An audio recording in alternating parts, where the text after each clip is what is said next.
اعوذ باللہ من الشیطان الرجیم بسم اللہ الرحمن الرحیم۔ آج کا یہ دن 31 اکتوبر بڑی ہی اہمیت کا حامل ہے۔ یہ وہ دن ہے کہ جب آقا دو عالم صلی اللہ تعالی علیہ وسلم کی ناموس پر پہرا دینے والے ایک ترخان کے بیٹے کہ جنہیں دنیا غازی علم الدین شہید کے نام سے یاد کرتی ہے، انہوں نے محبوب علیہ الصلوۃ والسلام کی ناموس پر پہرا دیتے ہوئے اس بدبخت لعین راجپال کو واصل جہنم کر کے غیرت ایمانی کا ثبوت پیش کیا۔ اور آج کا یہ دن 31 اکتوبر کو آپ کو پھانسی پر چڑھایا گیا، تختہ دار پر لٹکایا گیا اور آپ کا جسد خاکی کسی نامعلوم مقام پر دفن کر دیا گیا۔ تو 4 اکتوبر 1929 کو مسلمان رہنماؤں کا ایک وفد جن میں احتجاجی لہر دوڑ رہی تھی، انہوں نے اس وقت کے پنجاب کے گورنر سے ملاقات کی اور اس وفد کی قیادت کرنے والے جو علماء و مشائخ تھے ان میں سر فہرست حضرت ڈاکٹر علامہ محمد اقبال، سر محمد شفیع، سر محمد فضل حسین اور خیر الدین صاحب اور میاں امیر الدین،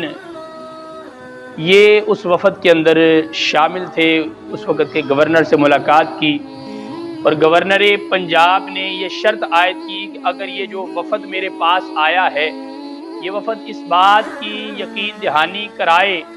کہ کسی قسم کی کوئی گڑبڑ نہیں ہوگی، کوئی احتجاجی مظاہرہ نہیں کیا جائے گا، پرامن طریقے سے اگر آپ تدفین کے معاملات سر انجام دیں گے تو میں آپ کے جو جسد اقدس کی حوالگی کے حوالے سے جو درخواست آپ نے پیش کی ہے اس درخواست پر میں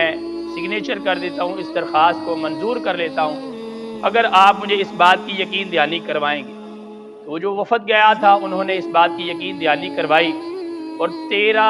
اکتوبر 1929 کو سید مراتب علی شاہ صاحب اور اس وقت کے جو مجسٹریٹ تھے ان کے سربراہی کے اندر یہ وفد دوبارہ وہاں گیا، میاں والی روانہ ہوا اور وہاں سے غازی علم الدین شہید رحمہ اللہ تعالی علیہ آپ کے جسد خاکی کو اپنے ساتھ لانے کے لیے، اور اگلے دن جو تاریخ کے اندر آتا ہے کہ 15 اکتوبر کو آپ کا جسد اقدس جو ہے مسلمان رہنماؤں کے حوالے کر دیا گیا۔ اور لوگ جو اس وقت وہاں پر موجود تھے اس بات کی گواہی دے رہے تھے کہ خالق کائنات کا قرآن بھی اس بات کا اعلان کر رہا ہے کہ وَلَا تَقُولُوا لِمَن يُقْتَلُ فِي سَبِيلِ اللَّهِ أَمْوَاتٌ، کہ جو اللہ تبارک و تعالیٰ کے راستے میں قتل کیا جاتا ہے اسے مردہ نہ کہو، بل احیاء، بلکہ وہ زندہ ہے۔ یعنی شہید کے بارے میں کہا جاتا ہے کہ شہید